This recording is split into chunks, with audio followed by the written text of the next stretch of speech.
Hello YouTube! I just cut my foot over a piece of glass in my brother's room. God, that hurt for a couple seconds, and I stepped on it, I'm like, no, it's just a pinch.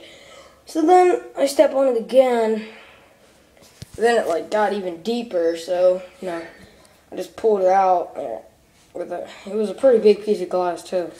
Here, I'll show you the cut. See it? Yeah, that's what I'm dealing with right now. If you notice my hair is wet, I just took a shower, so yeah, I mean, me cutting my foot, that crap hurts. And I don't really like it at all. Okay, I don't usually like getting cut like an emo biatch. So I'm just gonna have to face the pain of it. It doesn't hurt anymore, but yeah. I mean, I just stepped on it too. It doesn't hurt. So, I'm wondering, what should I do? Should I get a Band-Aid before it gets infected?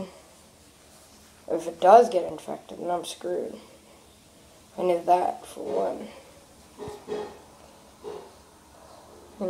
Just gotta face the pain of everything about it. So yeah, that's what I'm gonna do. I'm just gonna have to face the pain. Bye.